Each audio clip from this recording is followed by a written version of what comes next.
ಓಂ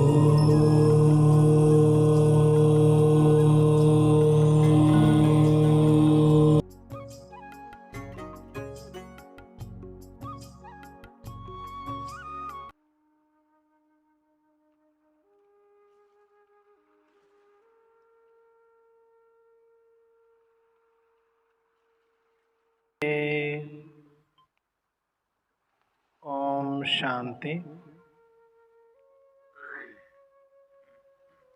ನಿಮ್ಮೆಲ್ಲರ ಆತ್ಮೀಯ ತಂದೆ ಪರಂಪಿತ ಶಿವಪರಮಾತ್ಮನನ್ನು ಧ್ಯಾನಿಸುತ್ತಾ, ಪ್ರಜಾಪಿತ ಬ್ರಹ್ಮ ಜಗದಂಬಾ ಸರಸ್ವತಿ ಮಮ್ಮಾರವರನ್ನು ಸ್ಮೃತಿ ಮಾಡುತ್ತಾ, ಎಲ್ಲ ಮಹಾತ್ಮರನ್ನು, ಸಾಧು ಸಂತರನ್ನು, ಬಸವಾದಿ ಶರಣರನ್ನು ಸ್ಮರಿಸುತ್ತಾ, ಈ ದಿನದ ಭಾನುವಾರದ ಸತ್ಸಂಗದಲ್ಲಿ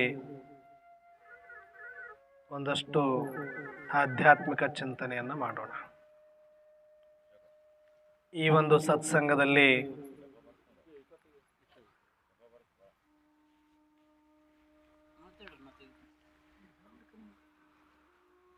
ಯಾರೆಲ್ಲ ತಾವು ಪರಮಾತ್ಮನ ಸಂತಾನರು ಆಗಮಿಸಿದ್ರಿ, ತಮಗೆಲ್ಲರಿಗೂ ಕೂಡ ಶರಣು ಶರಣಾರ್ಥಿಗಳು.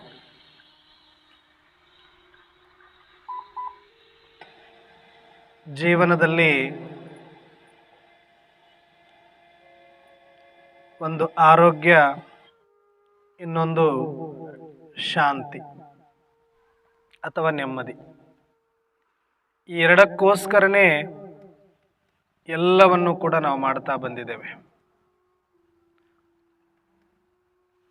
ಎಲ್ಲವೂ ಸಂಪಾದನೆ ಮಾಡ್ತಾ ಮಾಡ್ತಾ ಮಾಡ್ತಾ ಮಾಡ್ತಾ ನಮ್ಮ ಶರೀರ ಮತ್ತು ಶರೀರದ ಆರೋಗ್ಯವನ್ನು ಕರಗಿಸ್ತಾ ಬರ್ತೀವಿ. ಆದರೆ ಒಂದು ಹಂತದಲ್ಲಿ ಸಂಪಾದನೆ ಸಾಕು ಅಂತ ಅನಿಸಿದಾಗ ಜೀವನ ಅನುಭವಿಸಬೇಕು ಅಂತೀವಿ. ಅಷ್ಟೊತ್ತಿಗಾಗಲೇ ನಮಗೇ ಗೊತ್ತಿಲ್ಲದ ಹಾಗೆ ಒಂದಷ್ಟು ಶರೀರದಲ್ಲಿ ಶಕ್ತಿ ಕಡಿಮೆ ಆಗಿರುತ್ತೆ ಮತ್ತು ಒಂದಷ್ಟು ಆರೋಗ್ಯವೂ ಕೂಡ ಕೈ ಕೊಡಲಿಕ್ಕೆ ಸ್ಟಾರ್ಟ್ ಆಗಿರುತ್ತೆ. ಆಗ ಅಲ್ಲಿಯ ತನಕ ನಾವು ಗಳಿಸಿರುವಂಥ ಯಾವೆಲ್ಲ ಸಂಪತ್ತನ್ನು ಮತ್ತೆ ವಿನಿಯೋಗಿಸಿ ಆ ಸಮಯದಲ್ಲಿ ಮತ್ತೆ ಆರೋಗ್ಯನೇ ಮುಖ್ಯ ಅಂತ ಅನಿಸಿದಾಗ ಆ ಆರೋಗ್ಯಕ್ಕಾಗಿ ಮತ್ತೆ ಬಡಿದಾಟ ಅಲ್ಲಿಂದ ಸ್ಟಾರ್ಟ್ ಆಗುತ್ತೆ. ಇದು ನಾವು ಹಿಂಗೆ ಕಣ್ಣು ಮುಚ್ಚಿ ಕಣ್ಣು ತೆರೆದು ನಮ್ಮ ಜೀವನದಲ್ಲಿ ಇದನ್ನು ಸತ್ಯ ಅರ್ಥ ಮಾಡ್ಕೊಳ್ಳೋದ್ರೊಳಗಡೆ ಅರ್ಧ ಅಥವಾ ಮುಕ್ಕಾಲು ಭಾಗ ಜೀವನ ಹೋಗ್ಬಿಟ್ಟಿರುತ್ತೆ ನಮ್ಮದು. ಆದರೆ ಇದನ್ನು ನಮ್ಮ ಜೀವನದಲ್ಲೇ ನಾವು ಅನುಭವಿಸಬೇಕು ಅಂತ ಇಲ್ಲ. ನಮ್ಮ ಹಿರಿಯರನ್ನು ನೋಡಿ ಅಥವಾ ಬೇರೆ ಎಲ್ಲರನ್ನ ನೋಡಿ ನಾವು ಪಾಠವನ್ನು ಕಲಿತು ಆದಷ್ಟು ಬೇಗನೆ ನಮ್ಮ ಜೀವನದಲ್ಲಿ ಒಂದು ಸತ್ಯದ ಮಾರ್ಗದಲ್ಲಿ ನಾವು ನಡೆದು, ನಾನು ಈ ಜನ್ಮದಲ್ಲಿ ಅಂತಿಮ ಸಮಯ ಬಂದಾಗ ನನಗೆ ಪ್ರಾಯಶ್ಚಿತ್ತವಾಗದೆ ನಾನು ಬದುಕಿದ ರೀತಿ ನನಗೆ ಆತ್ಮಸಾಕ್ಷಿಗೆ ಒಪ್ಪುವಂತಿದ್ದರೆ ಅದಕ್ಕಿಂತ ದೊಡ್ಡ ತಪಸ್ಸು, ಅದಕ್ಕಿಂತ ಉತ್ತಮ ಜೀವನ ಮತ್ಯಾವುದೂ ಇರಲಿಕ್ಕೆ ಸಾಧ್ಯ ಇಲ್ಲ. ಯಾಕಂದರೆ ಜಗತ್ತಿನಲ್ಲಿ ಎಲ್ಲರನ್ನೂ ನಾವು ಮೆಚ್ಚಿಸ್ಲಿಕ್ಕೆ ಬಡದಾಡ್ತೇವೆ, ಆದರೆ ಕೊನೆಗೆ ನಮ್ಮ ಆತ್ಮಸಾಕ್ಷಿಯನ್ನು ಒಪ್ಪಿಸೋದ್ರಲ್ಲಿ ನಾವು ಸೋತು ಹೋಗ್ತೇವೆ. ಯಾಕಂದರೆ ನಾವು ಅಂತಿಮ ಸಮಯದಲ್ಲಿ ಇನ್ನೇನು ಹೋಗಬೇಕು ಅಂತ ಸಮಯ ಕರೆದಾಗ ಆ ಸಮಯದಲ್ಲಿ ಯಾರೂ ನಮಗೆ ಪ್ರಶ್ನೆ ಮಾಡೋರು ಇರೋದಿಲ್ಲ. ಬದಲಾಗಿ ನಮ್ಮ ಆತ್ಮನೇ ನಮ್ಮನ್ನು ಪ್ರಶ್ನೆ ಮಾಡ್ತಾ ಇರುತ್ತೆ. ಏನು ಮಾಡಿದೆ ನೀನು? ಏನು ಮಾಡಿಕೊಂಡೆ ನೀನು? ಏನು ಗಳಿಸಿದೆ ನೀನು? ಏನು ಉಳಿಸಿದೆ ನೀನು ಅಂತ. ಆದರೆ ಮಕ್ಕಳು ಕೇಳ್ತಾರೆ, ಪತ್ನಿ ಕೇಳ್ತಾರೆ, ಸಂಬಂಧಿಕರು ಕೇಳ್ತಾರೆ, ಅವರು ಏನು ಮಾಡಿದೆ, ಏನು ಉಳಿಸಿದೆ, ಎಲ್ಲಿ ಕೊಟ್ಟೆ, ಎಲ್ಲಿ ತೊಗೊಂಡೆ, ಅವ್ರಿಗೋಸ್ಕರ ಅದು ಬೇರೆ. ಅವ್ರಿಗೋಸ್ಕರ ಅವ್ರು ಕೇಳ್ತಾ ಇರ್ತಾರೆ. ಒಳಗಡೆ ನಿಮ್ಮ ಆತ್ಮ ನಮ್ಮನ್ನು ಪ್ರಶ್ನೆ ಮಾಡ್ತಾ ಇರುತ್ತೆ, ನೀನೇನು ಮಾಡ್ಕೊಂಡಿದೀಯಾ, ನೀನೇನು ಗಳಿಸಿದೀಯಾ, ನೀನೇನು ಉಳಿಸ್ಕೊಂಡಿದೀಯಾ ಅಂತ. ಆವಾಗ ನಾವು ಅವ್ರಿಗೆ ಉತ್ತರ ಕೊಡಬೇಕು ಅಥವಾ ನಮಗೆ ಉತ್ತರ ಕೊಡಬೇಕು. ಈ ಗೊಂದಲದೊಳಗಡೆ ಟಕ್ ಅಂತ ಪ್ರಾಣ ಪಕ್ಷಿ ಹೋಗಿರುತ್ತೆ ಅಲ್ಲಿ. ಯಾಕಂದರೆ ಸಾವು ಸಹಜ ಇಲ್ಲ. ಭಾಳಷ್ಟು ನರಳಾಡ್ತಾರೆ ಆ ಸಮಯದಲ್ಲಿ. ಭಾಳಷ್ಟು ಜನನ ನಾವು ನೋಡ್ತೀವಿ. ಅದಕ್ಕೆ ಶರಣರನ್ನು ಮರಣದಲ್ಲಿ ಕಾಣು ಅಂತ ಹೇಳ್ತಾರೆ. ಯಾಕೆ ಅಂದರೆ ಪ್ರತಿ ಕ್ಷಣ ಈ ಪ್ರಶ್ನೆಯನ್ನು ಹಿಡ್ಕೊಂಡೇ ಅವ್ರ ಜೀವನದಲ್ಲಿ ಪ್ರತಿಯೊಂದು ಕ್ಷಣವನ್ನು ಸದುಪಯೋಗ ಮಾಡಿಕೊಂಡು ಬಂದವರಿದ್ದರೆ ಅವರಿಗೆ ಯಾವ ಕ್ಷಣ ಬೇಕಾದರೂ, ಅಂತಿಮ ಕ್ಷಣ ಆದರೂ ಕೂಡ ಅವ್ರಿಗೆ ಯಾವುದೇ ರೀತಿಯ ಗೊಂದಲ ಆಗಲಿ ಅಥವಾ ಯಾವುದೇ ರೀತಿಯ ಪ್ರಶ್ನೆಗಳಾಗಲಿ ಅಥವಾ ಆ ಒಂದು ಒದ್ದಾಟ ನರಳಾಟಗಳಾಗಲಿ ಅವರಿಗೆ ಇರುವುದಿಲ್ಲ. ಅದಕ್ಕೆ ಸರಳವಾಗಿ ಜೀವ ಬಿಡೋದು ಕೂಡ ಒಂದು ಶ್ರೇಷ್ಠ ಕಲೆ ಮತ್ತು ಶ್ರೇಷ್ಠ ಯೋಗ ಸಾಧನೆ ಅಂತ ಹೇಳ್ತಾರೆ ಅದನ್ನು. ಅಂದರೆ ಅಷ್ಟು ತೃಪ್ತಿಯಾಗಿ ನಾವು ಬದುಕಿರಬೇಕಾಗತ್ತೆ. ಆ ಸಮಯದಲ್ಲಿ ಸರಳವಾಗಿ ನಾವು ಸಹಜವಾಗಿ ಮತ್ತು ಆತ್ಮಸಾಕ್ಷಿಗೆ ಒಪ್ಪುವಂತೆ ನಾವು ಈ ಜೀವನಕ್ಕೆ ವಿದಾಯ ಹೇಳಬೇಕು ಅಂದಾಗ ನಾವು ಅಷ್ಟು ಚಂದ ಮೊದಲು ನಾವು ಸಮಯವನ್ನು ಸದುಪಯೋಗಪಡಿಸಿಕೊಂಡಿರಬೇಕಾಗುತ್ತೆ. ಅದಕ್ಕೆ ಎಷ್ಟೇ ಸಂಸಾರದ ಜಂಜಾಟ ಇದ್ದರೂ ಕೂಡ ಆಧ್ಯಾತ್ಮದ ಒಂದು ಸಮತೋಲನೆ ಅನ್ನೋದು ಬೇಕಾಗತ್ತೆ ಅಂತ ಹೇಳ್ತಾರೆ. ಒಂದು ಯೋಗಿಯ ಜೀವನ ಮಾಡಿದ್ರೆ ಸಂಸಾರದಲ್ಲಿದ್ದೂ ಕೂಡ ಬಸವಾದಿ ಶರಣರೆಲ್ಲ ಯಾವ ರೀತಿ ಆಧ್ಯಾತ್ಮವನ್ನು ಮುಖ್ಯ ಗುರಿಯಾಗಿಟ್ಟುಕೊಂಡು ಸಂಸಾರವನ್ನು ಬದುಕಿಗೆ ಆಸರೆಯಾಗಿ ತೆಗೆದುಕೊಂಡು ಕಾಯಕವನ್ನೂ ಬಿಡದೆ ಪರಮಾತ್ಮನನ್ನು ಒಳಗಡೆ ಇಟ್ಟುಕೊಂಡು ಅಷ್ಟು ಚಂದ ಬದುಕಿ ತೋರಿಸಿರುವಂಥ ಉದಾಹರಣೆ ಇಡೀ ಜಗತ್ತಿನ ಯಾವ ಸಂತರ ಶರಣರ ಬೇರೆ ಎಲ್ಲೂ ಕೂಡ ಆ ಇತಿಹಾಸ ಸಿಗಲಿಕ್ಕೆ ಸಾಧ್ಯ ಇಲ್ಲ. ಸನ್ಯಾಸಿಗಳು ಸಾಕಷ್ಟು ಜನ ಬಂದೋಗಿದ್ದಾರೆ, ಅವತಾರಿ ಪುರುಷರು ಸಾಕಷ್ಟು ಜನ ಬಂದೋಗಿದ್ದಾರೆ, ಪವಾಡ ಪುರುಷರು ಬಂದು ಹೋಗಿರಬಹುದು, ಅನೇಕ ದೇವಾತ್ಮರು ಬಂದೋಗಿದ್ದಾರೆ. ಆದರೆ ಕಣ್ಣಿಗೆ ಕಟ್ಟಿದಂತೆ ಇಂಥ ಒಂದು ಸಮಯದಲ್ಲೂ ಕೂಡ, ಇಂಥ ಸಮಾಜದ ಮಧ್ಯದಲ್ಲೂ ಕೂಡ ನಾವು ಆಧ್ಯಾತ್ಮಿಕತೆಯನ್ನು ಹಿಡಿದುಕೊಂಡು ಬದುಕಿ ಸಾರ್ಥಕ ಮಾಡಿಕೊಳ್ಬಹುದು ಅಂತ ಸತಿಪತಿಗಳಿಂದನೂ ಕೂಡ ಸಂಸಾರದಲ್ಲಿದ್ದು ಆ ಪರಮಾತ್ಮನನ್ನು ಒಲಿಸಿಕೊಳ್ಳುವ ರೀತಿಯನ್ನು ಬಹಳ ಅಚ್ಚುಕಟ್ಟಾಗಿ ತೋರಿಸಿಕೊಟ್ಟಿರುವ ಒಂದೇ ಒಂದು ಉದಾಹರಣೆ ಅಂದರೆ ನಮ್ಮ ಕಲ್ಯಾಣದ ಶರಣರು ಬಿಟ್ಟರೆ ಮತ್ತಾರು ಆ ಉದಾಹರಣೆ ನಾವು ಎಲ್ಲೂ ಜಗತ್ತಿನ ಯಾವ ಇತಿಹಾಸ ಪುಟ ತಿರುಗಿದ್ರೂ ಕೂಡ ಸಿಗೋದಿಲ್ಲ. ಹಾಗಾಗಿ ಒಂದ್ಸಲ ಜೋರಾಗಿ ಚಪ್ಪಾಳೆ ಹಾಕ್ಬೋದ ನಾವು ಶರಣರಿಗೆ? ಯಾಕಂದರೆ ಇಷ್ಟೇ ಒಂದೇ ಹತ್ತಿರದಲ್ಲಿ ಅವರೇನು ಭಾಳ ದೂರ ಹೋಗಿಲ್ಲ, 1000 ವರ್ಷದ ಹಿಂದೆನೆ, ಅದು ನಮ್ಮ ಕಲ್ಯಾಣದ ಕರ್ನಾಟಕದಲ್ಲಿನೇ. ಇವತ್ತಿಗೂ ಕೂಡ ನಮ್ಮ ಕಣ್ಣೆದುರಿಗೆ ಬರ್ತಾವ್ರ ಇತಿಹಾಸ. ಸುಮ್ಮನೆ ಒಂದು ಅನುಭವ ಮಂಟಪ ತಗೊಂಡ್ರೆ ಸಾಕು, ಕಲ್ಯಾಣವನ್ನು ನೆನೆಸ್ಕೊಂಡ್ರೆ ಸಾಕು, ಎಷ್ಟು ಚಂದ ಅವರು ಶರಣರ ಬದುಕಿತ್ತು. ಅವರೇನು ದೊಡ್ಡ ದೊಡ್ಡ ಅರಮನೆ ಕಟ್ಕೊಂಡವರೇ ಇರಲಿಲ್ಲ, ಸಾಕಷ್ಟು ದೊಡ್ಡ ಸಿರಿವಂತರಿರಲಿಲ್ಲ, ತುಂಬ ಅಪಾರವಾದ ವಿದ್ಯಾವಂತರೇನು ಆಗಿರಲಿಲ್ಲ ಎಲ್ಲರೂ ಕೂಡ. ಆದರೆ ಸಣ್ಣ ಸಣ್ಣ ಕಾಯಕಗಳನ್ನು ಮಾಡಿಕೊಂಡು ಒಂದೆರಡು ಅಕ್ಷರಗಳು ಇದ್ದರೂ ಇಲ್ಲದೆ ಇದ್ದರೂ ಕೂಡ ಎಷ್ಟು ಚಂದ ಪರಮಾತ್ಮನನ್ನು ಒಲಿಸಿಕೊಳ್ಳುವ ಪರಿಯನ್ನು ಬಸವಣ್ಣನವರು ಕಲಿಸಿಕೊಟ್ಟಿದ್ರು ಅನ್ನೋದನ್ನು ನೋಡಿದಾಗ ನಾವು ಕೂಡ ಒಂದು ಯೋಗಿಯ ಜೀವನವನ್ನು ಮಾಡಲಿಕ್ಕೆ ಸಾಧ್ಯ ಇದೆ ಅನ್ನೋದು ಪ್ರತಿಯೊಬ್ಬರಿಗೂ ಒಂದು ನಿದರ್ಶನ ಅಂತಂದರೆ ಅದು ಶರಣರ ಜೀವನ. ಅದಕ್ಕೆ ಮಂಕುತಿಮ್ಮನ ಕಗ್ಗದಲ್ಲಿ ಒಂದು ಮಾತನ್ನು ಹೇಳ್ತಾರೆ ಡಿ ವಿ ಜಿಯವರು, ಯೋಗಿಯ ಜೀವನ ಹೆಂಗಿರಬೇಕು ಅಂತಂದರೆ, ಹೊರಗೆ ಲೋಕಾಸಕ್ತಿ, ಒಳಗೆ ಸಕಲ ವಿರಕ್ತಿ. ಹೊರಗೆ ಲೋಕಾಸಕ್ತಿ, ಒಳಗೆ ಸಕಲ ವಿರಕ್ತಿ. ಹೊರಗೆ ಕಾರ್ಯಧ್ಯಾನ, ಒಳಗದರ ಉದಾಸೀನ. ಹೊರಗೆ ಕಾರ್ಯಧ್ಯಾನ, ಒಳಗದರ ಉದಾಸೀನ. ಹೊರಗೆ ಸಂಸ್ಕೃತಿ ಭಾರ, ಒಳಗದರ ತಾತ್ಸಾರ. ವರಯೋಗ ಸೂತ್ರವಿದು ಮಂಕುತಿಮ್ಮ ಅಂತ ಹೇಳ್ತಾರೆ. ಒಂದು ಯೋಗಿ ಜೀವನ ಬದುಕಬೇಕು ಅಂದ್ರೆ ನೀವೇನು ಮನೆನೇ ಬಿಡಬೇಕು ಅಂತಿಲ್ಲ, ಸಂಸಾರನೇ ತ್ಯಾಗ ಮಾಡಬೇಕು ಅಂತ ಇಲ್ಲ. ಸಂಸಾರದೊಳಗಿದ್ದು ಕಾಯಕವನ್ನು ಮಾಡಿಕೊಂಡು ಒಂದು ಯೋಗಿ ಜೀವನ ಮಾಡಬೇಕಂದ್ರೆ ಒಳಗೆ ಮತ್ತು ಹೊರಗೆ ಇಷ್ಟು ಇಟ್ಕೊಂಡ್ಬಿಡು ಅಂತ ಹೇಳ್ತಾರೆ ಅವರು. ಹೊರಗೆ ಲೋಕಾಸಕ್ತಿ ಅಂದರೆ ಜಗತ್ತಿನ ಕಣ್ಣಿಗೆ ಎಷ್ಟು ಬಡದಾಡ್ತಾರಪ್ಪ ಮಾಸ್ಟರ್ ಇವರು, ಎಷ್ಟು ಬಡದಾಡ್ತಾರಪ್ಪ ಇವರು, ಜೀವನ ಮಾಡ್ತಾರೆ, ಕೆಲಸ ಮಾಡ್ತಾರೆ, ಉದ್ಯೋಗ ವ್ಯವಹಾರ ಮಾಡ್ತಾರೆ, ಹೆಂಡತಿ ಮಕ್ಕಳು ಅಂತ ಬಡದಾಡ್ತಾರೆ ಅನ್ನೋ ಥರ ಜಗತ್ತಿಗೆ ತೋರಿಸ್ಕೋಬೇಕು ನಾವು.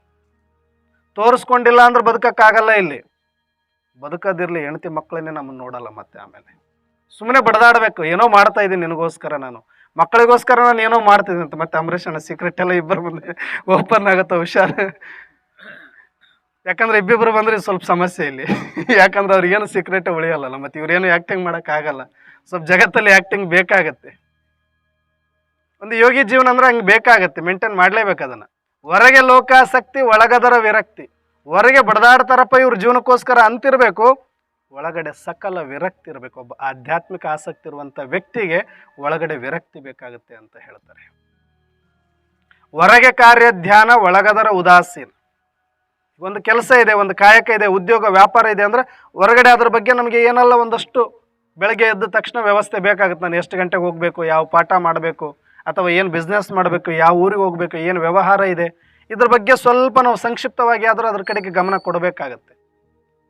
ಪ್ರತಿನಿತ್ಯ ಕಾಯಕ ಅಂತಂದ ಮೇಲೆ ಪ್ರತಿದಿನ ಏನು ಹೊಸದಿರೋದಿಲ್ಲ. ಅದರಲ್ಲಿ ಎಷ್ಟು ಬೇಕೋ ಅಷ್ಟು, ಅದಕ್ಕಾಗಿ ನಾವು ಏನಾದರೂ ಒಂದಷ್ಟು ಪ್ರಿಪರೇಷನ್ ಮಾಡ್ಕೊಳ್ತೀವಿ, ಅಷ್ಟೇ ಇರಬೇಕದು. ಅತಿಯಾಗಿ ಅದ್ರ ಬಗ್ಗೆ ತಲೆ ಕೆಡಿಸ್ಕೊಳ್ಳೋ ಅವಶ್ಯಕತೆ ಇಲ್ಲ. ಹೊರಗೆ ಕಾರ್ಯ ಧ್ಯಾನ, ಒಳಗದರ ಉದಾಸೀನ. ಒಳಗಡೆ ಅದು ಹೆಂಗಿರಬೇಕು, ಅದರ ಫಲಾಫಲಗಳನ್ನು ಭಗವಂತನಿಗೆ ಒಪ್ಪಿಸಿ ನಾನು ಮಾಡೋ ಕಾರ್ಯವನ್ನು ನನ್ನ ಕಾರ್ಯ ನಿಮಿತ್ತವಾಗಿ ನಾನು ಮಾಡಬೇಕು, ನನ್ನ ಕಾಯಕ ಅಂತೇಳಿ ಇರಬೇಕಷ್ಟೇ ಹೊರತಾಗಿ ಒಳಗಡೆ ಕಂಪ್ಲೀಟ್ ಉದಾಸೀನ ಇರಬೇಕು. ಅದು ಏನಾದರೂ ಬರಲಿ, ಆದರೆ ನನ್ನ ಆತ್ಮತೃಪ್ತಿಗೆ ನಾನೊಂದು ಕಾಯಕನೋ ಉದ್ಯೋಗನೋ ವ್ಯಾಪಾರನೋ ಮಾಡಬೇಕು. ಅದಕ್ಕೆ ಎಷ್ಟು ನಾನು ಸಮಯವನ್ನು ಕೊಡಬೇಕು, ಎಷ್ಟು ನಾನು ಅದಕ್ಕೆ ಗಮನವನ್ನು ಕೊಡಬೇಕು, ಅಷ್ಟು ಮಾತ್ರ ಕೊಟ್ಟಿರಬೇಕು. ಹೊರಗಡೆ ನೋಡೋರ ಕಣ್ಣಿಗೆ ಇವರೇನೋ ಮಾಡ್ತಿದ್ದಾರೆ ಅಂತ ಅನ್ನಿಸ್ತಿರಬೇಕು, ಒಳಗಡೆ ಉದಾಸೀನ ಇರಬೇಕು. ಅದ್ರ ಬಗ್ಗೆ ಯಾವುದೇ ಆಸಕ್ತಿ ಇರಬಾರದು ಅಂತ ಹೇಳ್ತಾರೆ. ಹೊರಗೆ ಸಂಸ್ಕೃತಿ ಭಾರ, ಒಳಗದರ ತಾತ್ಸಾರ. ಹೊರಗೆ ಸಂಸ್ಕೃತಿ ಭಾರ ಅಂದರೆ ಮನೆ ಅಂದ ಮೇಲೆ ಎಲ್ಲರಿಗೂ ಕೂಡ ಒಂದೊಂದು ಆಚರಣೆ ವಿಚಾರಣೆ. ಇಲ್ಲಿ ಇಷ್ಟು ಜನ ಕೂತಿದ್ದೀವಿ ಅಂದರೆ ಎಲ್ಲರ ಮನೆಯಲ್ಲೂ ಒಂದೊಂದು ಥರ ಆಚರಣೆ ಇದೆ, ಒಂದೊಂದು ಥರ ಸಂಪ್ರದಾಯ ಇದೆ, ಒಂದೊಂದು ಸಂಸ್ಕೃತಿ ಇದೆ. ನಾವೆಲ್ಲ ಆಧ್ಯಾತ್ಮದಲ್ಲಿದ್ದೀವಿ, ನಮಗಿದು ಯಾವುದು ಬೇಕಾಗಿಲ್ಲ ಅಂತಂದು ನಾವು ಜಗತ್ತನ್ನು ಬಿಟ್ಟು ಹೋಗೋಕ್ಕಾಗಲ್ಲ, ಸಮಾಜನ ಬಿಟ್ಟು ಹೋಗೋಕ್ಕಾಗಲ್ಲ.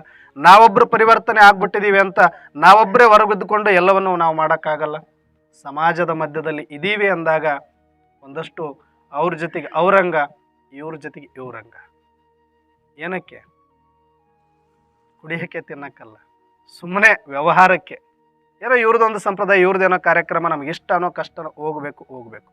ನಾವು ಕರೆದಾಗ ಅವ್ರು ನಮಗೆ ಮರ್ಯಾದೆ ಕೊಟ್ಟಿದ್ದಾರೆ, ಅವ್ರು ಕರೆದಾಗ ನಾವು ಮರ್ಯಾದೆ ಕೊಡಬೇಕು, ಹೋಗಬೇಕು. ಹೊರಗೆ ಸಂಸ್ಕೃತಿ ಭಾರ, ಒಳಗದರ ತಾತ್ಸಾರ.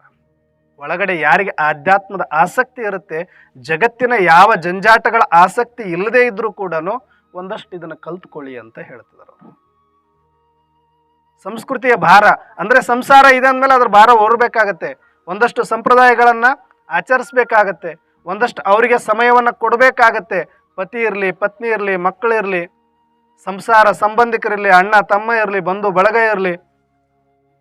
ನಾವೊಬ್ಬರೇ ಈ ಜಗತ್ತಿಗೆ ಬಂದೇನು ಬದುಕ್ತಾ ಇಲ್ಲ. ಅವರೆಲ್ಲರೂ ಇದ್ದಾಗಲೇ ನಾವು ಭೂಮಿಯಲ್ಲಿ ಬಂದು ಕಣ್ಣು ತೆರೆದಿದ್ದೀವಿ. ಅವರೆಲ್ಲರ ಸಹಯೋಗದಿಂದ ಬೆಳೆದಿದ್ದೀವಿ. ಅವರೆಲ್ಲರ ಸಮಾಜದ ಸಹಯೋಗದಿಂದ ಒಂದು ಉದ್ಯೋಗ ವ್ಯಾಪಾರ ನಡೀತಾ ಇದೆ ಅಂದಾಗ ಏನೆಲ್ಲ ಇದೆ ಅದೆಲ್ಲ ಬಿಟ್ಟು ನಾನು ಒಬ್ಬನೇ ಬದುಕಿಬಿಡ್ತೀನಿ ಅಂದರೆ ಆಗಲ್ಲ ಇಲ್ಲಿ. ಅದಕ್ಕೆ ಹೊರಗೆ ಸಂಸ್ಕೃತಿ ಭಾರ, ಒಳಗದರ ತಾತ್ಸಾರ. ಒಳಗೆ ನಿನಗೇನು ಬೇಡ, ಆದರೆ ಹೊರಗಡೆ ನೀನು ಎಷ್ಟು ಬೇಕು ಅಷ್ಟು ಮಾಡು. ವರಯೋಗ ಸೂತ್ರವಿದು ಮಂಕುತಿಮ್ಮ ಅಂತ ಹೇಳ್ತಾರೆ.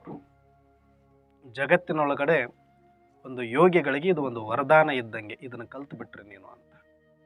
ಅವಾಗ ನಿನ್ನನ್ನು ಯಾರೂ ತಿರಸ್ಕಾರ ಮಾಡೋದಿಲ್ಲ. ಅಲ್ಲಿ ಹೋದರೂ ಒಳ್ಕೊಂತೀಯ, ಇಲ್ಲಿ ಬಂದರೂ ಒಳ್ಕೊಂತೀಯ. ನೀನು ಸಂಸಾರದಲ್ಲಿದ್ರೂ ನೋಡ್ಲಿಕ್ಕೆ ಸಂಸಾರಿಸ್ತಾರೆ, ಸಂಸಾರದಲ್ಲಿದ್ದಂಗೆ ಇದ್ದೀರಿ, ಬಡದಾಡದವ್ರಂಗೆ ಕಾಣಿಸ್ತೀರಿ.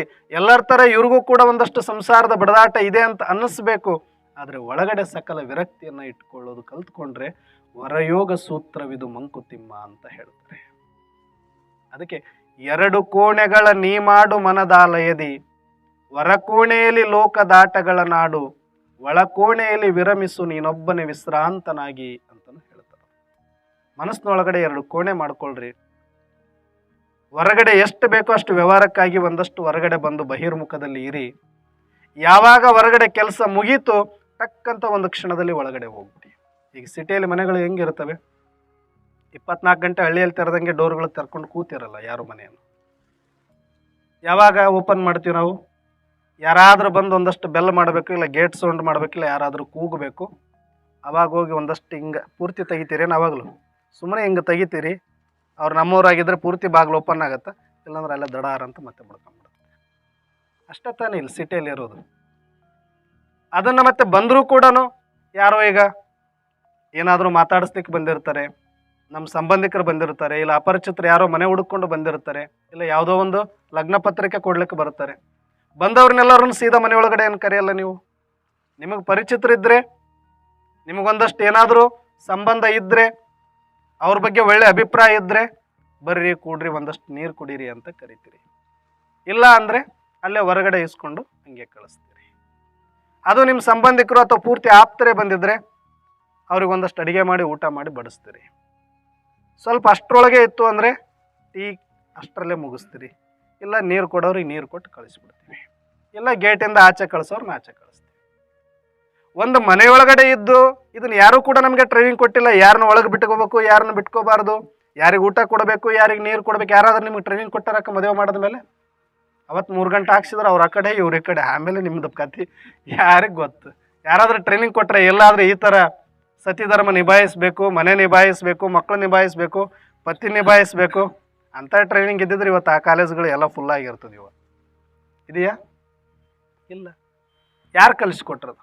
ನಾವೇ ಮಾಡ್ಕೊಳ್ತೀವಿ. ಯಾಕೆ ಅನಿವಾರ್ಯ ಅಂತಂದಾಗ ಎಲ್ಲವೂ ನಮ್ಮ ಒಳಗಡೆ ಇದೆ. ಕಲಿಬೇಕು ಅಂತ, ಕಲಿಸ್ಬೇಕು ಅಂತ ಏನಿಲ್ಲ. ಹಾಗೆ ನಿಮ್ಮ ಮನಸ್ಸಿನೊಳಗಡೆ ಬರುವಂಥ ಸಂಕಲ್ಪಗಳಾಗಲಿ ಅಥವಾ ಹೊರಗಡೆ ಯಾವುದನ್ನು ಒಳಗಡೆ ತೊಗೊಳ್ಬೇಕು, ಯಾವುದನ್ನು ಹೊರಗಡೆ ಬಿಡಬೇಕು ಅನ್ನೋದನ್ನು ಒಂದಷ್ಟು ನೀವು ಕಲ್ತು ಬಿಟ್ಟರೆ ಜೀವನದಲ್ಲಿ ಭಾಳ ನೆಮ್ಮದಿಯಾಗಿರ್ಬೋದು. ಆದರೆ ಬೇಕಿರೋದು ಬೇಕಾಡದೇ ಇರೋದು ಎಲ್ಲನೂ ಒಳಗಡೆ ತೊಗೊಂಡು ಮನಸ್ಸನ್ನು ಒಂದು ಮರ್ಕಟ ಮಾಡಿಕೊಂಡು ನರಕ ನಿಲ್ಲಿಸ್ಕೊಂಡಿದ್ರೆ ಕೇಳೋರು ಯಾರು ನಿಮ್ಮ ಬದುಕು ಅಂತ ಹೇಳ್ತಾರೆ. ಅದಕ್ಕೆ ಜನ್ಮ 1000 ಬರಲಿ ನಷ್ಟವದರಿಂದೇನು, ಕರ್ಮ 1000ವಿರಲಿ ಕಷ್ಟ ನಿನಗೇನು, ಹೃದಯದಿ ನಿಲ್ಲೇ ಮಾಯ ಏಂ ಗೈದೊಡೇನು, ಇಮ್ಮಿದಳ ಸರಸವದು ಮಂಕುತಿಮ್ಮ ಅಂತ ಹೇಳ್ತಾರವರು. ಜನ್ಮ 1000 ಬರಲಿ ನಷ್ಟವದರಿಂದೇನು. ಭಾಳ ಜನ ಎದುರ್ಕೊಂತಾರೆ, ಅಯ್ಯೋ ಇದು ಯಾಕಾದ್ರೂ ಜೀವನ ಬಂತು, ಯಾಕಾದರೂ ಈ ಕರ್ಮ ನನಗೆ ಕಟ್ಕೊಂತು, ಯಾಕಾದರೂ ಈ ಸಂಸಾರ ನನಗೆ ಬೇಕಿತ್ತು ಅಂತ. ನಿಮಗೇನು ಕಷ್ಟ ಇದೆ? ಜನ್ಮ 1000 ಬರಲಿ ನಷ್ಟವದರಿಂದೇನು. ಭಗವಂತ ಈ ಸೃಷ್ಟಿಯನ್ನು ಸೃಷ್ಟಿ ಮಾಡಿದ್ದಾನೆ, ಭಗವಂತ ಈ ಒಂದು ಪ್ರಕೃತಿಯ ಶರೀರವನ್ನು ಕೊಟ್ಟಿದ್ದಾನೆ, ಒಂದಷ್ಟು ಸಂಬಂಧಗಳನ್ನು ಇಟ್ಟಿದ್ದಾನೆ, ಸಮಾಜ ಸೃಷ್ಟಿ ಮಾಡಿದ್ದಾನೆ. ಇದರೊಳಗಡೆ ನಿಂದು ಅನ್ನೋದು ಏನೂ ಇಲ್ಲ. ಕೊಟ್ಟಿರೋದು ಭಗವಂತ, ಆಡಿಸ್ತಿರೋದು ಭಗವಂತ. ಈ ಸೃಷ್ಟಿ ನಾಟಕದಲ್ಲಿ ಪಾತ್ರಧಾರಿಗಳಾಗಿ ಬಂದವರು ನೀವು. ಜನ್ಮ 1000 ಬರಲಿ ನಷ್ಟವದರಿಂದೇನು, ಕರ್ಮ 1000ವಿರಲಿ ಕಷ್ಟವದಕ್ಕೇನು ಅಂತ. ನಿನಗೇನು ಕಷ್ಟ ಕಷ್ಟ ಕಷ್ಟ ಅಂತೀಯ? ಒಂದು ಕ್ಷಣ ಮುಚ್ಚಿದ್ರೆ ಕೊಟ್ಟದ್ದು ಇಲ್ಲ, ತಗೊಂಡಿದ್ದು ಇಲ್ಲ, ಬಚ್ಚಿಟ್ಟಿದ್ದು ಇಲ್ಲ. ಬಂಧನ ಬಂಧನ ಬಂಧನ ಅಂತೀವಿ. ಒಂದು ಕ್ಷಣ ಕಣ್ಣು ಮುಚ್ಚಿದ್ರೆ ಜಗತ್ತು ನಿನ್ನ ಪಾಲಿಗಿಲ್ಲ, ಜಗತ್ತು ಇರುತ್ತೆ, ನೀನು ಜಗತ್ತಿನ ಪಾಲಿಗೆ ಇರೋದಿಲ್ಲಲ್ಲ. ಒಂದು ಸೆಕೆಂಡಲ್ಲಿ ಮುಗಿದೋಗ ಆಟ ಇದೆ ಅಷ್ಟೇ. ಎಷ್ಟೇ ಕಷ್ಟ ಇದ್ರು ಎಷ್ಟೊತ್ತು ಮುಗಿಸ್ಬೇಕು ಅಂತ ಬಂದ್ರೆ ಒಂದು ಸೆಕೆಂಡಿನ ಆಟ ಇದೆ. ಅದಕ್ಕೆ ಯಾಕೆ ಎದುರ್ಕೊಂಡು ಸಾಯ್ತೀಯ? ಸಾಯೋದಕ್ಕೆ ಇಷ್ಟೊಂದು ಯಾಕೆ ಎದುರ್ಕೊಳ್ಬೇಕಿದೆ? ಬದುಕಿರೋ ತನಕ ಕಷ್ಟ ಅಂತೀವಿ, ಸತ್ತ ಮೇಲೆ ಕಷ್ಟನೂ ಇಲ್ಲ, ಸುಖನೂ ಇಲ್ವಲ್ಲ. ಇರೋ ತನಕ ಏನೋ ಒಂದು ಮಾಡಬೇಕು, ಮಾಡ್ಕೊಂಡು ಹೋಗು, ನಿನ್ನ ಪಾತ್ರ ಏನಿದೆ ಅದನ್ನು. ಅದಕ್ಕೆ ಕರ್ಮ 1000 ಬರಲಿ ಕಷ್ಟವದರಿಂದೇನು, ಬ್ರಹ್ಮ ಹೃದಯದಿ ನಿಲ್ಲೇ ಮಾಯ ಏಂ ಗೈದೊಡೇನು. ಅಂದರೆ ಸ್ವಯಂ ಪರಮಾತ್ಮನನ್ನು ಯಾರು ಹೃದಯದಲ್ಲಿ ಇಟ್ಕೊಳ್ತಾರೆ, ಅರ್ಥಾತ್ ಮನಸ್ಸಲ್ಲಿ ಸದಾಕಾಲ ಶಿವನ ಸ್ಮೃತಿಯಲ್ಲಿ ಇರ್ತಾರೆ, ಅವರಿಗೆ ಮಾಯೆ ಅಂದರೆ ಈ ಜಗತ್ತಿನಲ್ಲಿ ಸಮಸ್ಯೆ, ವಿಧಿ, ಸಮಯ ಎಷ್ಟೇ ಅವ್ರನ್ನ ಆಟ ಆಡಿಸಿದರೂ ಕೂಡ ಯಾರ ಒಳಗಡೆ ಪರಮಾತ್ಮ ಇದ್ದಾನೆ, ಪರಮಾತ್ಮನ ಮೇಲೆ ಭಕ್ತಿ ಇದೆ, ಪರಮಾತ್ಮನ ನೆನಪಿನ ಶಕ್ತಿ ಇದೆ, ಅವರಿಗೆ ಪ್ರತಿಯೊಂದು ಜೀವನದ ಆಟ ಹೆಂಗಿರುತ್ತೆ ಅಂದರೆ ಇಮ್ಮಿದಳ ಸರಸವದು ಮಂಕುತಿಮ್ಮ ಅಂತ ಹೇಳ್ತಾರೆ. ಇಮ್ಮಿದಳ ಅಂದ್ರೆ ಕೇಳಿದ್ರೆ ಯಾರಾದರೂ? ಕೇಳಿಲ್ಲ? ಅಣ್ಣವ್ರಿಗೆ ಗೊತ್ತಾ ಇಮ್ಮಿದಳ ಅಂದರೆ? ಇಮ್ಮಿದಳ ಅಂದ್ರೆ ಇದು ಮಲ್ಲಿಗೆ ಹೂವು ದಂಡೆದು ಒಂದು ಚೆಂಡು ಮಾಡ್ತಾರೆ ನೋಡಿ. ಚೆಂಡು ಮಾಡಿ ಮದುವೆ ಮಾಡಿದ ಸಮಯದಲ್ಲಿ ಹೊಡೆದಾಡ್ತಾರೆ ನೋಡಿರಿ, ಆಟ ಆಡ್ತಾರೆ ನೋಡಿರಿ ಅಣ್ಣವ್ರಿ. ಸಂಪ್ರದಾಯ ಇತ್ತು ಅದು. ಮದುವೆ ಮಾಡ್ಕೊಳ್ಳೋ ಟೈಮ್ನೊಳಗೆ ಕೆಲವೊಂದು ಕಡೆ ಕೆಲವೊಂದು ಆಟ ಆಡಿಸ್ತಾರೆ. ಅಂಬರೀಷ್ ಅಣ್ಣ ನೀವೇನು ಆಟ ಆಡಿದ್ರಿ? ಆಡಿಲ್ಲ? ಅದೇ ಆಟನೇ ಅದು, ಅದನ್ನೇ ಆಡಿಸ್ತಾರೆ ತಾನೆ. ಅಡಿಗೆ ಅಂದ್ರೆ ಅಡಿಕೆ ಏನು ಮಾಡ್ತಿದ್ರಿ? ಅವ್ರು ಬಿಡಿಸ್ಕೋಬೇಕು. ನೀವು ಗೆದ್ರೆ ಅವ್ರು ಗೆದ್ರೆ? ಅಲ್ಲೇ ಸೋತ್ ಬಿಟ್ಟಿವ್ರಿ ನಾವು, ಮತ್ತೆ ಗೆದ್ದೆ ಅದು. ಅಲ್ಲಿ ಫಸ್ಟ್ ಸೋಲದ ಗಂಡು ಮಕ್ಕಳಲ್ಲಿ, ಹೆಣ್ಮಕ್ಳು ಮೊದಲು ಅವರು ಸಹ ಜಾಗನೇ ಕೊಟ್ಟಿರಂಗಿಲ್ಲ ಅವ್ರಿಗೆ. ಅಲ್ಲಿ ತನಕ ಆಡಕ್ಕೆ ಬಿಟ್ಟಿರಲ್ಲ, ಅವತ್ತು ಆಡಕ್ಕೆ ಬಿಟ್ಟಿರ್ತಾರ, ಅಲ್ಲೇ ಫಸ್ಟ್ ಸೋಲದ ನಾವಲ್ಲಿ. ಯಾರು ಗೆದ್ದಿರ ಅದರಲ್ಲಿ? ಸ್ವಾಮಿಯರೇನೋ ಸ್ವಲ್ಪ ಎಕ್ಕರ್ಲ ಆಡಿರ್ಬೇಕು. ಇಲ್ರಿ, ಅಲ್ಲೆಲ್ಲ ಆತದ್ರಿ, ಯಾರಿಂದ ಆಗಲ್ರಿ ಅಲ್ಲಿ ಗೆಲ್ಲಕ್ಕೆ. ಅವ್ರು ಗೆಲ್ಲಿಸ್ತಾರೆ. ಅಲ್ಲಿ ಅಂಪೈರ್ ಹೆಂಗಿರ್ತಾರೆ ಅದ್ರ ಮೇಲೆ ಡಿಪೆಂಡ್. ಅಂಪೈರ್ ಸ್ವಲ್ಪ ಆ ಕಡೆ ಇದ್ನಂದ್ರೆ ಆ ಕಡೆ ಬ್ಯಾಟಿಂಗ್, ನಿಮ್ದೇನಿಲ್ಲ ಅಲ್ಲಿ. ಸಮಾಧಾನ ಮಾಡ್ತಾರೆ. ಮತ್ತೆ ಈಗ್ಲಿದ್ದನ ಚಲವಾಯ್ತು ನಾನಾ ಗೆದ್ದೆ ಅಂತ ಅಷ್ಟೇ ಇಟ್ಕೊಂಡು ಮತ್ತೆ ಮಾನಸಿಕ ಆಗೋಗಿರ್ತಾವೆ ಕೆಲವು. ಅದಕ್ಕೆ ಇಲ್ಲಿಂದನೇ ನಾವು ಎಣೆಪಟ್ಟಿ ಕಟ್ ಕಳ್ಸೋದು ಬೇಡ. ಅದಕ್ಕೆ ಇಲ್ಲಿಂದನೇ ಸ್ವಲ್ಪ ಸಮಾಧಾನ ಮಾಡಿ ಸಮಾನವಾಗಿ ಬಿಡೋಣ, ಆಮೇಲೆ ಮುಂದೆ ಹೆಂಗಾರ ಗುದ್ದಾಡ್ಕೊಳ್ಳ ಅಂತ ಮತ್ತೆ ಅವರು ಸ್ವಲ್ಪ ಹುಷಾರಾಗ್ತಾರೆ. ಹಂಗೆ ಅವಾಗ ಏನು ಮಾಡ್ತಿದ್ರಂತ, ಅದು ಮಲ್ಲಿಗುವಿನ ದಂಡು ಇರುತ್ತಿತ್ತಲ್ಲ, ಆ ಮಲ್ಲಿಗುವಿನ ದಂಡಿದು ಸ್ವಲ್ಪ ದೊಡ್ಡದು ಚೆಂಡು ಥರ ಮಾಡೋರು. ಇವ್ರಿಗೆ ಅವ್ರು ಒಗೆಯೋದು, ಅವ್ರಿಗೆ ಇವ್ರು ಒಗೆಯೋದು ಮಾಡ್ತಿದ್ರಂತ. ಅದು ಎಷ್ಟೊತ್ತು ಹೋಗಿದ್ರೆ ಯಾರಿಗೇನು ಪೆಟ್ಟಾಗೋದೈತಿ? ನೋಡೋರಿಗೊಂದು ಮನೋರಂಜನೆ, ಆಟ ಇರುತ್ತೆ, ಅವ್ರಿಗೇನು ಪೆಟ್ಟಾಗುತ್ತೆ? ಎಷ್ಟೇ ಜೋರಾಗಿ ಹೋಗಿದ್ರು ಕೂಡ ಮಲ್ಲಿಗುವಿನ ದಂಡೆ ಹೋಗಿದ್ರೆ ಯಾರಿಗಾದ್ರೂ ಇದಾಗತ್ತೆ, ಮಲ್ಲಿಗುವಿನ ಚೆಂಡು ಹೋಗಿದ್ರೆ ಖುಷಿ ಆಗತ್ತಲ್ವ? ಹಾಗೆ ಜೀವನದಲ್ಲಿ ಮಾಯೆ ಏನಾದರೂ ನಮಗೆ ಆಟ ಆಡ್ತು ಅಂತಂದ್ರೆ, ಎಷ್ಟೇ ವಿಧಿ ಏನಾದರೂ ಕಷ್ಟ ಕೊಟ್ಟು ಅಂದ್ರೆ, ಭಗವಂತ ಯಾರೊಳಗಡೆ ಇರುತ್ತಾನೆ, ಭಗವಂತನ ನೆನಪಿನ ಶಕ್ತಿ ಯಾರಿಗಿರುತ್ತೋ ಅವರಿಗೆ ಆ ಥರ ಆಟದ ಥರ ಅನಿಸುತ್ತೆ ಅಂತ. ಯಾಕೆ ಸಂತರಿಗೆ ಶರಣರಿಗೆ ಅವ್ರಿಗೂ ನಮ್ಮ ಥರ ಸಂಸಾರದಲ್ಲಿ ಕಷ್ಟ ಬಂದಿದ್ದಾವೆ, ಅವ್ರಿಗೂ ಅಪಮಾನ ಬಂದಿದ್ದಾವೆ, ನಿಂದೆಗಳು ಬಂದಿದ್ದಾವೆ, ಅವ್ರು ಯಾಕೆ ಕುಗ್ಲಿಲ್ಲ, ಅವ್ರು ಯಾಕೆ ಸದಾಕಾಲ ಭಗವಂತನ ನೆನಪಲ್ಲಿ ಸದಾಕಾಲ ಸಂಚಾರ ಮಾಡ್ಕೊಂಡು ಇದ್ಬಿಟ್ರು ಅಂದರೆ, ಅವರಿಗೆ ಈ ಮಾಯೆ ಎಷ್ಟೇ ಆಟ ಆಡಿದ್ರು ಕೂಡ ಒಲಿಬೇಕಾಗಿರೋರೇ ಒಲಿದಾಯ್ತು. ಈಗ ನೀವು ಯಾರನ್ನ ಹೊಲಿಸ್ಕೊಳ್ಬೇಕಾಗಿತ್ತು ಅವ್ರನ್ನ ಹೊಲಿಸ್ಕೊಂಡು ಅವ್ರ ಕೈಯಿಂದ ಮಲ್ಲಿಗೆ ಹೂವು ಒಗಿಸ್ಕೊಂಡಾಗ ಏನು ಖುಷಿ ಇರುತ್ತೋ ಅದೇ ಥರ ನಿಮ್ಗೆ ಅನ್ಸಕ್ಕೆ ಸ್ಟಾರ್ಟ್ ಆಗುತ್ತೆ ಅಂತ. ಯಾಕಂದ್ರೆ ಒಲಿಬೇಕಾಗಿರೋ ಪರಮಾತ್ಮನೇ ಒಲಿದಾಯ್ತು, ಈ ಮಾಯೆ ಏನು ಮಾಡಿದ್ರೆ ಏನು ಅಂತ ಅವ್ರಿಗೆ ಯಾವುದು ಕೂಡ ಕಷ್ಟ ಅಂತ ಅನಿಸೋದೇ ಇಲ್ಲ. ಅದಕ್ಕೆ ಒಂದು ಸಲ ಪರಮಾತ್ಮನನ್ನು ಹೊಲಿಸ್ಕೊಳ್ಳೋ ತನಕ ಕಷ್ಟ ಅಷ್ಟೇ. ಹೊಲಿಸ್ಕೊಂಡ ಮೇಲೆ ಜೀವನದಲ್ಲಿ ಯಾವುದೂ ಕೂಡ ನಿಮಗೆ ಕಷ್ಟ ಅನಿಸೋದಿಲ್ಲ. ಅದೆಲ್ಲನೂ ಕೂಡ ಇಮ್ಮಿದಳದ ಸರಸದಂತೆ ಮಂಕುತಿಮ್ಮ ಅಂತ ಹೇಳ್ತಾರೆ. ಎಲ್ಲಿ ತನಕ ಕಷ್ಟ ಅನಿಸುತ್ತೆ ನಮಗೆ, ಎಲ್ಲಿ ತನಕ ಭಾರ ಅನಿಸುತ್ತೆ ಅಂದರೆ, ಯಾರು ಜವಾಬ್ದಾರಿಯನ್ನು ಭಾರವನ್ನು ಭಗವಂತನಿಗೆ ಪೂರ್ತಿ ಸಮರ್ಪಣೆ ಮಾಡಲಿಕ್ಕೆ ಎಲ್ಲಿಯ ತನಕ ಆಗಲು ಅಲ್ಲಿಯ ತನಕ ನಾವು ಸ್ವಲ್ಪ ಭಾರ ಅಂತ ಅನಿಸುತ್ತೆ, ಕಷ್ಟ ಅನಿಸುತ್ತೆ, ಯಾಕಪ್ಪ ಈ ಸಂಸಾರ ಅನಿಸುತ್ತೆ. ಆದರೆ ಒಂದು ಸಲ ಭಗವಂತನ ಒಂದು ಭಕ್ತಿಯ ರುಚಿ, ಆ ನೆನಪಿನ ಸ್ಮರಣೆಯ ರುಚಿ, ಆ ಭಗವಂತನ ಶಕ್ತಿಯ ಅನುಭೂತಿ ಒಂದು ಸಲ ನಮಗಾಯಿತು ಅಂತಂದರೆ ಮತ್ತೆ ಜೀವನದಲ್ಲಿ ಯಾವುದೂ ನಮಗೆ ಕಷ್ಟ ಅನ್ನೋದಿಲ್ಲ, ಬೇಜಾರು ಅನ್ನೋದಿಲ್ಲ, ದುಃಖ ಅನ್ನೋದಿಲ್ಲ, ಅಶಾಂತಿ ಅನ್ನೋದಿಲ್ಲ. ಬರೋದು ಬರ್ತಾ ಇರುತ್ತೆ, ಆಗೋದು ಆಗ್ತಾ ಇರುತ್ತೆ, ಹೋಗೋದು ಹೋಗ್ತಾ ಇರುತ್ತೆ. ಇಷ್ಟೇ, ಅಲ್ಲಿಯ ತನಕ ಮಾತ್ರ ಕಷ್ಟ. ಅದಕ್ಕೆ ಒಂದು ಸ್ವಲ್ಪ ನಾವು ಕಷ್ಟಪಡಬೇಕಾಗಿರೋದು ಏನು ಅಂದರೆ, ಆ ಪರಮಾತ್ಮನನ್ನು ಧ್ಯಾನ ಮಾಡಲಿಕ್ಕೆ, ಆ ಪರಮಾತ್ಮ ಶಿವನನ್ನು ಒಲಿಸ್ಕೊಳ್ಳೋದಕ್ಕೆ. ಯಾಕಂದರೆ ಇವತ್ತು ಎಲ್ಲರನ್ನೂ ಒಲಿಸ್ಕೊಂಡಿದ್ದೀವಿ ಜಗತ್ತಲ್ಲಿ. ನಾವು ಎಲ್ಲರನ್ನೂ ಒಲಿಸ್ಕೊಳ್ಳೋ ಪ್ರಯತ್ನನೇ ಜೀವನ, ಮತ್ತೇನೂ ಇಲ್ಲ. ಪತಿನ ಒಲಿಸ್ಕೊಳ್ಬೇಕು, ಮಕ್ಕಳನ್ನು ಒಲಿಸ್ಕೊಳ್ಬೇಕು, ಸಮಾಜನ ಒಲಿಸ್ಕೊಳ್ಬೇಕು, ಸಂಬಂಧಿಕರನ್ನು ಒಲಿಸ್ಕೊಳ್ಬೇಕು, ಹಣವನ್ನು ಒಲಿಸ್ಕೊಳ್ಬೇಕು, ಅಧಿಕಾರವನ್ನು ಒಲಿಸ್ಕೊಳ್ಳೋರು ಎಲ್ಲರೂ ಇದ್ದಾರೆ ಜಗತ್ತಿನಲ್ಲಿ. ಹಣ ಮೆಚ್ಚಿಸಿದವರಿದ್ದಾರೆ, ಜನ ಮೆಚ್ಚಿಸಿದವರಿದ್ದಾರೆ, ಅಧಿಕಾರ ಮೆಚ್ಚಿಸಿದವರಿದ್ದಾರೆ. ಏನೆಲ್ಲ ಮೆಚ್ಚಿಸಿದ್ರು ಕೂಡ ಅವ್ರದ್ದು ಯಾರ್ದು ಫೋಟೋಗಳಿಲ್ಲ ಇವತ್ತು ನಮ್ಮ ಹತ್ರ. ಯಾರು ಶಿವನನ್ನು ಮೆಚ್ಚಿಸಿದ್ದಾರೆ, ಯಾರು ಭಗವಂತನನ್ನು ಮೆಚ್ಚಿಸಿದ್ದಾರೆ ಅಂಥವ್ರ ಫೋಟೋಗಳನ್ನು ಇಟ್ಕೊಂಡು ಮಾತ್ರ ನಾವು ಇವತ್ತು ಪೂಜೆ ಮಾಡ್ತಾ ಇದ್ದೀವಿ. ಅಂದರೆ ನಾವು ಯಾವ ಕಡೆ ಹೋಗ್ತಾ ಇದ್ದೀವಿ, ಯಾರನ್ನ ಮೆಚ್ಚಿಸೋದಕ್ಕೆ ಬಡದಾಡ್ತಾ ಇದ್ದೀವಿ. ಶರಣರು ಯಾರನ್ನ ಮೆಚ್ಚಿಸ್ಲಿಕ್ಕೆ ಪ್ರಯತ್ನ ಪಟ್ಟರು, ಅವರ ಸಮಾಜದ ಇಷ್ಟದಂತೆ ಸಮಾಜವನ್ನು, ಬಸವಣ್ಣನವ್ರಿಗೆ ಏನು ಕಡಿಮೆ ಆಗಿತ್ತು? ಸಮಾಜದಲ್ಲಿ ಸಿಗಬೇಕಾದ ಗೌರವ ಇತ್ತು, ಕೀರ್ತಿ ಇತ್ತು, ಉದ್ಯೋಗ ಇತ್ತು, ಒಳ್ಳೆ ಮಂತ್ರಿ ಸ್ಥಾನಮಾನಗಳಿತ್ತು, ಸಮಾಜದಲ್ಲಿ ಒಳ್ಳೆ ಗೌರವ ಇತ್ತು. ಅವ್ರಿಗೆ ವಿದ್ಯೆ, ಕೀರ್ತಿ, ಗೌರವ ಯಾವುದು ಕಡಿಮೆ ಆಗಿರಲಿಲ್ಲ. ಆದರೆ ಜಗತ್ತನ್ನು ಮೆಚ್ಚಿಸೋ ಅವಶ್ಯಕತೆಯೂ ಅವ್ರಿಗಿರಲಿಲ್ಲ. ಆಲ್ರೆಡಿ ಅವ್ರು ಜಗತ್ತು ಮೆಚ್ಚುವಂಥ ರೀತಿಯಲ್ಲೇ ಅವ್ರ ಬದುಕಿತ್ತು. ಆದರೆ ಅವರು ಭಗವಂತನನ್ನು ಮೆಚ್ಚಿಸಬೇಕು, ಆತ್ಮಸಾಕ್ಷಿಯನ್ನು ಮೆಚ್ಚಿಸಬೇಕು ಅಂತ ಹೋದರು. ಹಾಗಾಗಿ ಅವರು ಶರಣರಾಗಿ ಇವತ್ತಿನ ತನಕ ಉಳ್ಕೊಂಡ್ರು. ಅದಕ್ಕೆ ನಾವು ಕೂಡ ಇರುವ ಸ್ವಲ್ಪ ದಿನ ಆದ್ರೂ ಅವ್ರು ಹಿಂಗಂತಾರೆ, ಇವ್ರು ಹಂಗಂತಾರೆ, ನಮ್ಮವರೇ ನಮ್ಮ ಬಗ್ಗೆ ನಿಂದನೆ ಮಾಡ್ತಾರೆ, ನಮ್ಮವರೇ ನಮ್ಮ ಬಗ್ಗೆ ಕಂಪ್ಲೇಂಟ್ ಮಾಡ್ತಾರೆ, ಯಾರಿಗೂ ಸಮಾಧಾನ ಇಲ್ಲ, ಯಾರೂ ನಮ್ಮನ್ನು ನಂಬಲ್ಲ ಅನ್ನೋ ಥರದಲ್ಲಿ ನಾವು ಇನ್ಯಾರನ್ನೋ ಮೆಚ್ಚೋ ಬರದಲ್ಲಿ ನಮ್ಮನ್ನು ನಾವು ಚಿಂತೆಗೊಳಪಡಿಸ್ಕೊಂಡು, ಆರೋಗ್ಯ ಕೆಡಿಸ್ಕೊಂಡು, ನೆಮ್ಮದಿ ಹಾಳು ಮಾಡಿಕೊಂಡ್ರೆ ಯಾರೂ ಬರೋದಿಲ್ಲ ನಮ್ಮನ್ನು ತಿದ್ದಲಿಕ್ಕೆ. ಅದಕ್ಕೆ ಸ್ವಯಂ ಪರಮಾತ್ಮನನ್ನು ಮೆಚ್ಚಿಸುವ ಕಡೆಗೆ ಒಂದಷ್ಟಾದರೂ ಸಮಯವನ್ನು ಕೊಡೋಣ.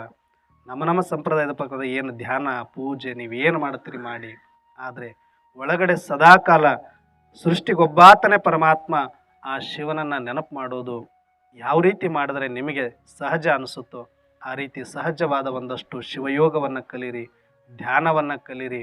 ಒಂದಷ್ಟು ಎಷ್ಟು ಸಾಧ್ಯ ಆಗುತ್ತೋ ಅಷ್ಟು ಕೂತ್ಕೊಂಡು ಮಾಡೋದು, ಅದು ಕಲಿಯೋದು. ಮುಂದೆ ಒಂದಷ್ಟು ಕೋರ್ಸ್ಗಳಾದಮೇಲೆ ನಿಮಗೆ ರಾಜಯೋಗದ ತರಬೇತಿ ಇರುತ್ತೆ, ಶಿವಯೋಗದ ತರಬೇತಿ ಇರುತ್ತೆ. ಆದರೆ ಅಲ್ಲಿಯ ತನಕ ಎಷ್ಟು ಸಾಧ್ಯ ಆಗುತ್ತೋ ಅಷ್ಟು ಭ್ರುಕುಟಿಯ ಮಧ್ಯದಲ್ಲಿ ಒಂದು ಆತ್ಮವನ್ನು ಇಮರ್ಜ್ ಮಾಡಿಕೊಂಡು ಸ್ವಯಂ ಪರಮಾತ್ಮನ ಶಕ್ತಿ, ಹೇಗೆ ಸೂರ್ಯನಿಂದ ಕಿರಣಗಳು ಬರ್ತಾ ಇದೆ, ಸೂರ್ಯನಿಂದ ಬೆಳಕು ಶಕ್ತಿ ಸಿಗ್ತಾ ಇದೆ, ಅದೇ ಥರ ಪರಂಜ್ಯೋತಿ ಪರಮಾತ್ಮನಿಂದನೂ ಕೂಡ ನನ್ನ ಮೇಲೆ ಒಂದು ಛತ್ರ ಛಾಯೆ ಸದಾಕಾಲ ಇದೆ. ಆ ಪರಮಾತ್ಮನ ಆಶೀರ್ವಾದದ ಬೆಳಕು ನನ್ನ ಮೇಲೆ ಇದೆ ಅನ್ನುವ ಅನುಭವ ಮಾಡ್ತಾ ಮಾಡ್ತಾ ನೀವು ಕೂತರು, ನಿಂತರು, ಬಸ್ಸಲ್ಲಿದ್ದರು, ಬೈಕಲ್ಲಿದ್ದರು, ಕಾರಲ್ಲಿದ್ರೂ ಸ್ಮೃತಿ ಅಂತೂ ಮಾಡ್ಬೋದಲ್ವ? ಆತ್ಮ ಅಂತ ಅಂದ್ಕೊಂಡು ಪರಮಾತ್ಮನ ಮಗು, ಪರಮಾತ್ಮನ ಸಂತಾನ ಅಂತ ನಾನು ಸದಾಕಾಲ ಶಿವಸ್ಮೃತಿಯನ್ನು ಮಾಡುವ ಅಭ್ಯಾಸ ಮಾಡಿದ್ರೆ ಯಾವುದು ಬೇಕಾದರೂ ನಮಗೆ ಜೀವನದಲ್ಲಿ ನಷ್ಟ ಆಗ್ಬೋದು, ಯಾವುದು ಬೇಕಾದರೂ ನಮಗೆ ಕೈ ಕೊಡ್ಬೋದು. ಆದರೆ ಶಿವನ ಸ್ಮರಣೆ ಮಾಡಿರುವ ಶಕ್ತಿ ಮಾತ್ರ ಯಾವತ್ತೂ ನಮ್ಮನ್ನು ಕೈ ಬಿಡೋದಿಲ್ಲ. ಹಾಗಾಗಿ ಅಂಥ ಒಂದು ಸುಂದರವಾದ ಒಂದು ಶಿವಸ್ಮರಣೆಯ ಒಂದು ಪ್ರತಿನಿತ್ಯದ ಸ್ಮೃತಿಯನ್ನು ನಾವೆಲ್ಲರೂ ಕೂಡ ಅಭ್ಯಾಸ ಮಾಡ್ತಾ ಬರುವ ದಿನಗಳಲ್ಲಿ ಆ ಶಿವನನ್ನು ಸದಾಕಾಲ ಹೃನ್ಮಂದಿರದಲ್ಲಿ ನಿಲ್ಲಿಸಿಕೊಳ್ಳುವಂಥ ಸತತ ನಿರಂತರ ಅಭ್ಯಾಸದ ಒಂದು ಪ್ರಯತ್ನಕ್ಕೆ ಫಲವಾಗಿ ಪರಮಾತ್ಮ ನಮ್ಮೆಲ್ಲರಿಗೂ ಶಕ್ತಿಯನ್ನು ಕೊಡಲಿ ಅಂತ ಕೇಳಿಕೊಳ್ತಾ ನಾವೆಲ್ಲರೂ ಕೂಡ ಆ ಮೂಲಕ ಪ್ರಯತ್ನ ಮಾಡೋಣ. ಇನ್ನೇನು ಮಹಾಶಿವರಾತ್ರಿ ಬರ್ತಾ ಇದೆ. ಒಂದು ಅಖಂಡ ಶಿವರಾತ್ರಿಯಲ್ಲಿ ಒಂದು ವಾರನೋ 10 ದಿನಾನೋ 15 ದಿನಾನೋ ನಿಮಗೆ ಎಷ್ಟು ದಿನ ಆಗುತ್ತೋ 7 ದಿನ ಇನ್ನು ಉಳಿದಿರೋದು, ಅಷ್ಟೂ ದಿನ ಆದರೂ ದಿನಕ್ಕೊಂದು ಗಂಟೆ ಮೌನನೋ, ದಿನಕ್ಕೊಂದು ಗಂಟೆ ಸ್ಮರಣೆನೋ, ದಿನಕ್ಕೊಂದು ಗಂಟೆ ಯೋಗನೋ ಏನಾದರೂ ಸ್ವಲ್ಪ ಹೊಸದು ಮಾಡಿದ್ರೆ ಏನಾದರೂ ಹೊಸದಾಗುತ್ತೆ. ಅದಕ್ಕೆ ನೀವೇ ನಿಮಗೆ ಯಾವುದು ಸರಿ ಅನಿಸುತ್ತೋ ಅದನ್ನು ಸ್ವಲ್ಪ ಸ್ಮರಣೆಗೆ ಒತ್ತು ಕೊಡಿ. ಮುಂದಿನ ವಾರ ಮತ್ತೆ ಮಹಾಶಿವರಾತ್ರಿ ಪ್ರಯುಕ್ತ ಏನು ನಾವು ನೋಡಬೇಕು ಅದನ್ನು ನಾವು ನೋಡೋಣ. ಅಚ್ಚ ಓಂ ಶಾಂತಿ. ಎಲ್ಲರೂ 3 ಸರಿ ಓಂ ಧ್ವನಿ ಮಾಡೋಣ. ಆಡ್ತೀರ ಬನ್ನಿ, ನೀವು ಆಡ್ತೀರಾ, ಅವರು ಬರ್ತಿದ್ರು ಬರ್ರಿ ಆಡಲಿ, ಬರ್ರಿ ನೀವು ಬರ್ತೀರ, ಅವ್ರ ಅಕ್ಕ ಆಡಿದ್ಮೇಲೆ ಆಡ್ತೀರಾ. ಈ ಕಡೆ ಬಂದ್ಬಿಡಿ ಅಕ್ಕ.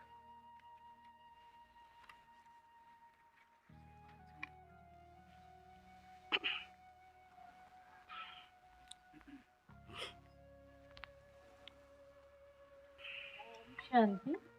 ಓಂ ಶಾಂತಿ. ಓಂ ಶಾಂತಿ. ಉಸಿರು ಉಸಿರಿನ ಸೂತ್ರಕ್ಕೆ ಶಿವನ ಸ್ಮೃತಿಯೇ ತುಂಬಲಿ. ಉಸಿರು ಉಸಿರಿನ ಸೂತ್ರಕ್ಕೆ ಶಿವನ ಸ್ಮೃತಿಯೇ ತುಂಬಲಿ. ಶುಭದ ಕಾರ್ಯದಿ ಪುಣ್ಯ ಧರ್ಮದಿ ಆತ್ಮ ಸಂಸ್ಕೃತಿ ಅರಳಲಿ. ಆತ್ಮ ಸಂಸ್ಕೃತಿ ಅರಳಲಿ. ಉಸಿರು ಉಸಿರಿನ ಸೂತ್ರಕ್ಕೆ ಶಿವನ ಸ್ಮೃತಿಯೇ ತುಂಬಲಿ. ನಮ್ಮ ಬದುಕಿನ ಕ್ಷಣವು ಅತ್ಯಮೂಲ್ಯದ ಆಸ್ತಿಯು. ನಮ್ಮ ಬದುಕಿನ ಕ್ಷಣವು ಅತ್ಯಮೂಲ್ಯದ ಆಸ್ತಿಯು. ಹೊತ್ತು ಹೋದರೆ ಮತ್ತೆ ಬಾರದು, ಹೊತ್ತು ಹೋದರೆ ಮತ್ತೆ ಬಾರದು. ಬರಲಿ ಯೋಗದ ರಕ್ಷೆಯು, ಬರಲಿ ಯೋಗದ ರಕ್ಷೆಯು. ಉಸಿರು ಉಸಿರಿನ ಸೂತ್ರಕ್ಕೆ ಶಿವನ ಸ್ಮೃತಿಯೇ ತುಂಬಲಿ. ಮಾತು ಮಂತ್ರವು ಕೆಲಸ ಯೋಗವು ಸಿದ್ಧಯೋಗಿಯ ಲಕ್ಷಣ. ಮಾತು ಮಂತ್ರವು ಕೆಲಸ ಯೋಗವು ಸಿದ್ಧಯೋಗಿಯ ಲಕ್ಷಣ. ನೆನಹು ತುಂಬಿದ ಮಧುರವಾಣಿಯು ಅಮೃತೋಕ್ತಿಯ ಔತಣ, ಅಮೃತೋಕ್ತಿಯ ಔತಣ.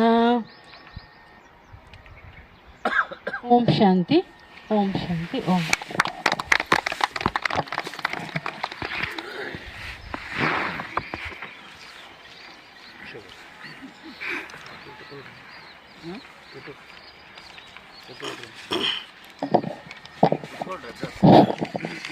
ಓಂ ಶಾಂತಿ.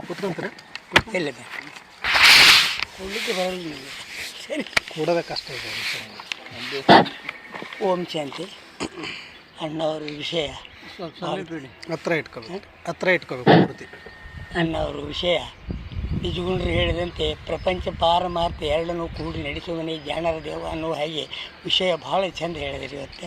ಈಗ ನಾವು ತಂದೆ ಸ್ಮೃತಿ ಇನ್ನು ಸ್ವಲ್ಪ ಹತ್ರ ಇಟ್ಕೋಬೇಕಪ್ಪ, ಇನ್ನು ಸ್ವಲ್ಪ ಹತ್ರ ಪೂರ್ತಿ ಬರೋದು ನೋಡಿ. ತಂದೆಯ ನೆನೆಯಲು ಹರಿಯುವುದು ಕರ್ಮ, ಪರತರ ಮುಕ್ತಿಗೆ ಮೂಲವು ನಾಮ.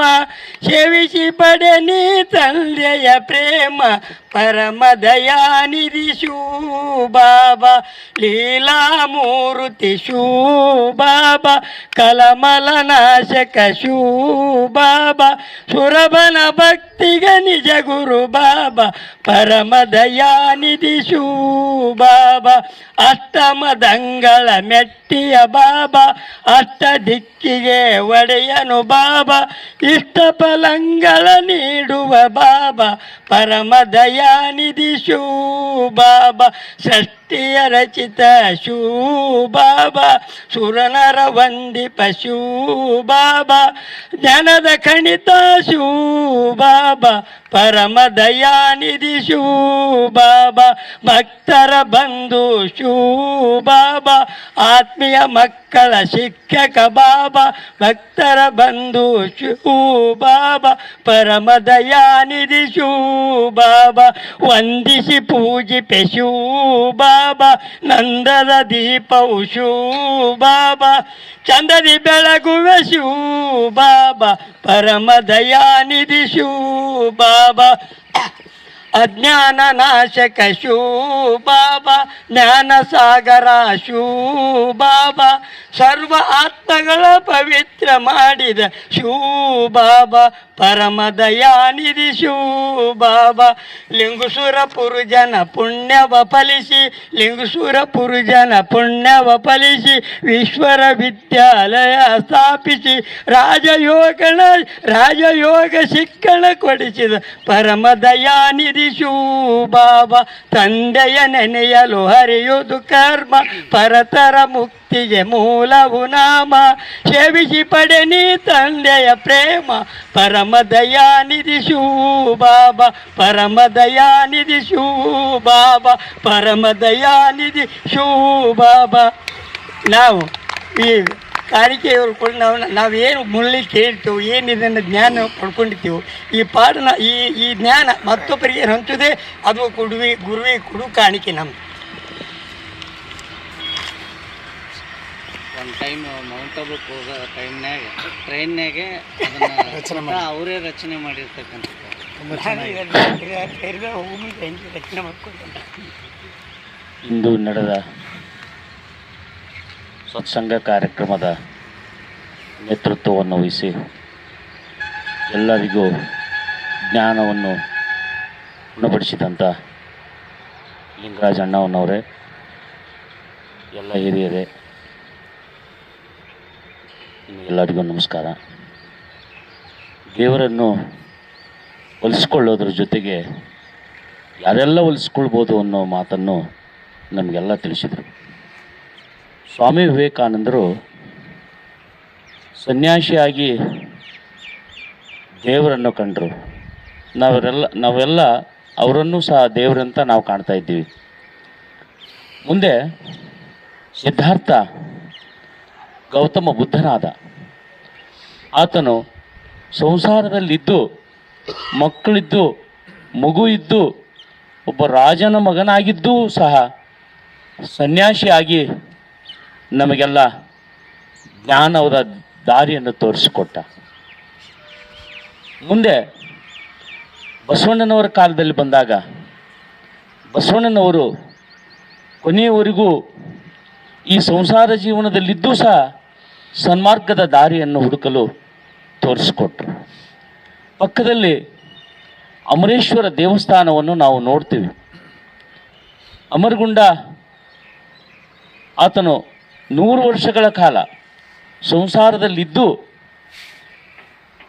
ಯಾವ ರೀತಿ ಬದುಕಬೇಕು, ಯಾವ ರೀತಿ ದೇವರು ಕಾಣಬೇಕು, ಕಾಯಕದಲ್ಲಿಯೂ ಸಹ ನಾವು ದೇವರು ಕಾಣ್ಬೋದು ಅನ್ನೋ ಮಾರ್ಗವನ್ನು ನೆನಪಿಸಿದಂಥ ಲಿಂಗರಾಜ ಅಣ್ಣವರು ನಾವೆಲ್ಲ ಪಕ್ಕದಲ್ಲೇ ಇದ್ದಾರೆ. ಯಾರು ಜೊತೆಯಲ್ಲೇ ಇರ್ತಾರೆ, ಸಂಸಾರದಲ್ಲಿ ಇರ್ತಾರೆ, ಸನ್ಯಾಸಿಗಳಿರ್ತಾರೆ, ಕಾಯಕದಲ್ಲಿ ತೊಡಗ್ತಾರೆ. ಅವರೆಲ್ಲ ಕೆಲವೊಬ್ಬರು ಅವರು ದೇವರನ್ನು ಹುಡುಕೋದ್ರ ಜೊತೆಗೆ ದೇವರಾಗಿ ಹೋಗಿದ್ದಾರೆ. ಅವರೆಲ್ಲ ಮಾರ್ಗಗಳು ನಮ್ಮ ಮೇಲೆ ದಯೆ ತೋರಲಿ, ನಾವು ಸಹ ಅಂಥ ಮಾರ್ಗದ ದಾರಿಯನ್ನು ಹಿಡಿಯೋಣ ಅನ್ನೋ ಮಾತನ್ನು ನಮ್ಮ ಲಿಂಗರಾಜ ಅಣ್ಣವರು ನಮಗೆಲ್ಲ ತೋರಿಸ್ಕೊಟ್ಟಿದ್ದಾರೆ. ಬೆಳಗಿನ ಈ ಶುಭ ಮುಂಜಾನೆಯಲ್ಲಿ ಅವರೆಲ್ಲ ನಮಗೆ ತುಂಬುತ್ತಿರುವ ಜ್ಞಾನ ಈ 24 ಗಂಟೆಯಲ್ಲಿ ಈ ಒಂದು ವಾರಕ್ಕೆ 1 ಗಂಟೆ ಸಿಗುವಂಥದ್ದು ಇದು ಮೃಷ್ಟಾನ್ನದ ಜ್ಞಾನದ ದಾರಿ ಅಂತ ನಾನು ಅಂದ್ಕೊಂಡಿದ್ದೀನಿ.